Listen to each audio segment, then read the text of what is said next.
Steel is everywhere.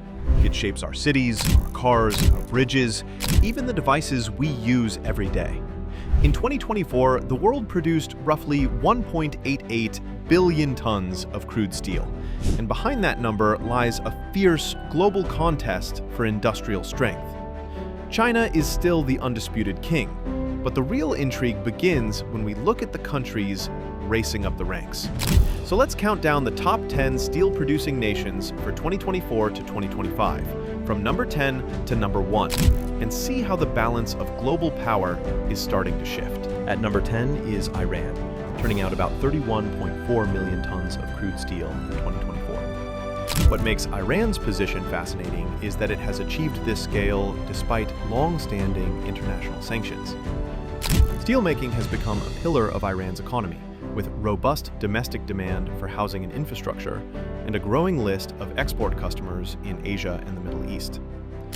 Iranian producers rely heavily on natural gas-based direct reduction technology, which emits less carbon than traditional blast furnaces and helps them stay competitive even when access to global finance and equipment is limited. In ninth place sits Brazil, producing roughly 33.8 million tons.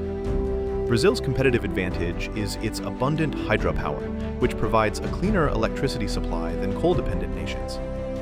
That makes Brazilian steel particularly attractive in an era when customers, from European car makers to global construction giants, are demanding lower carbon supply chains.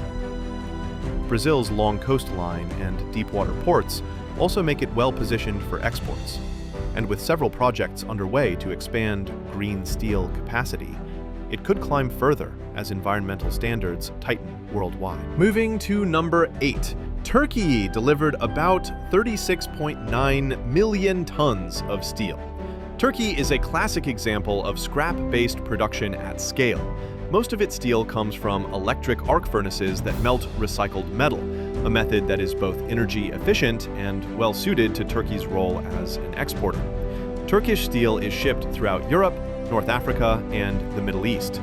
Its agility in sourcing scrap and responding to sudden demand spikes gives Turkey an edge in volatile markets, and its geographic position between Europe and Asia makes it a natural hub for trade. At number 7, we find Germany, Europe's industrial heart, with about 37.2 million tons of output.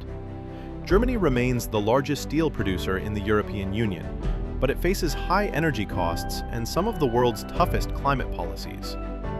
Rather than retreat, German steelmakers are investing heavily in hydrogen-based green steel, which uses hydrogen instead of coal to reduce iron ore.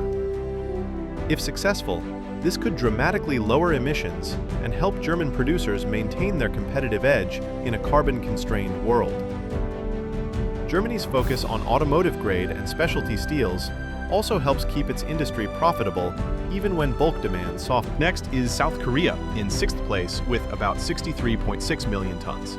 Home to POSCO and Hyundai Steel, South Korea excels in high-end products for shipbuilding, automotive, and electronics. It has also become a leader in advanced manufacturing technologies, including early experiments with hydrogen-fueled steelmaking and digitalized smart mills that monitor every stage of production. While total tonnage has fluctuated slightly, the country's emphasis on quality and innovation keeps its steel highly valued on global markets.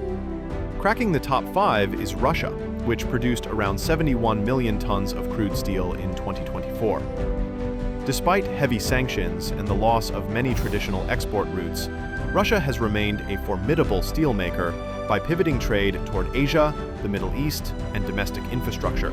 Russian companies are finding new shipping lanes and payment systems to keep metal moving, proving how resilient heavy industry can be when backed by abundant raw materials and government support. In 4th place is the United States, with about 79.5 million tons of output. American steelmaking has undergone a quiet revolution. More than 2/3 of U.S. production now comes from electric arc furnaces, which melt scrap into new steel with far less energy than coal-fired blast furnaces. This shift not only lowers emissions, but also aligns with the U.S. economy's rich supply of recyclable metals. Protective tariffs have also shielded U.S. mills from low-priced imports, allowing them to reinvest in cleaner technology and meet rising demand from infrastructure and electric vehicle projects. Holding steady at number 3 is Japan, producing roughly 84 million tons. Japan's strength lies not in chasing volume, but in producing some of the world's highest quality steels, ultra-strong, ultralight alloys crucial for modern cars, high-speed trains, and precision machinery. Decades of process control and metallurgical expertise allow Japanese producers to command premium prices. Although overall tonnage has softened slightly as domestic demand levels off, Japan's reputation for reliability and advanced materials keeps it indispensable in global supply chains. The runner-up is India, with about 149.4 million tons in 2024, and growth of roughly 6 to 7% year over year. India is the fastest rising major producer, driven by rapid urbanization, massive public infrastructure projects, and a government determined to make the country self-reliant in steel. New plants are coming online at a rapid clip, and officials aim to raise capacity to 300 million tons by 2030. India's challenge is environmental. Most of its expansion relies on coal-based blast furnaces, which emit more carbon than electric or hydrogen-based alternatives. Pressure is mounting for India to speed up investments in scrap recycling and green hydrogen if it wants to meet both growth and climate goals. Even so, India's trajectory is unmistakable. It is the only country with the scale and momentum to someday challenge China's dominance. And finally, at number 1, China towers over the field, with about 5.1 million tons of crude steel in 2024, more than half of all the steel made on Earth. Yet China's story is more complex than sheer volume. Domestic demand has been softening due to a prolonged property market slowdown and deliberate government caps aimed at reducing emissions and curbing overcapacity. Production in 2024 was down roughly 1.7% from the previous year, hitting a 5-year low. At the same time, Chinese steel exports surged to about 110.7 million tons, the highest since 2015. As mills looked abroad to absorb their output. That flood of exports has stirred trade tensions and fresh tariffs in many importing countries. China remains the steel king, but the pressures of decarbonization, aging infrastructure, and global pushback are shaping its next chapter. These national stories are part of a bigger drama playing out across the steel world.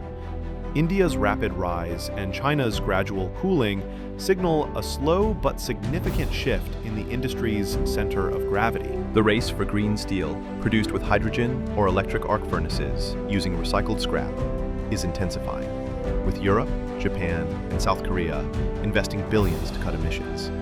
Meanwhile, trade wars and tariffs are reshaping where steel actually flows, as countries from the US to the European Union to India try to shield their markets from low-priced imports. The World Steel Association notes that global demand even slipped about 1.3% year-on-year by mid-2025, a reminder that slower construction and manufacturing growth can ripple quickly through this heavy industry.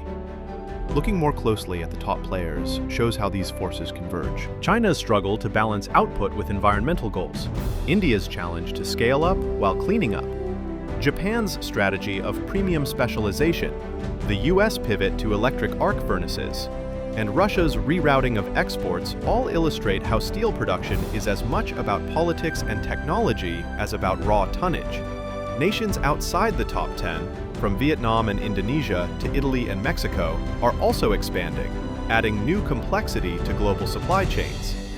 The next few years will decide more than rankings. They will determine whether the world can decarbonize one of its most carbon-intensive industries without sacrificing the steel that modern life depends on.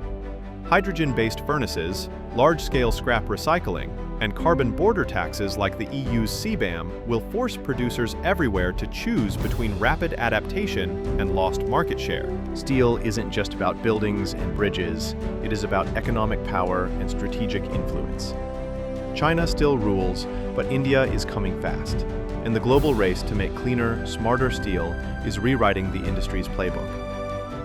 As we head deeper into 2025, the molten heart of the world's economy is shifting, and these 10 nations are the ones forging the future, one red-hot pour at a time.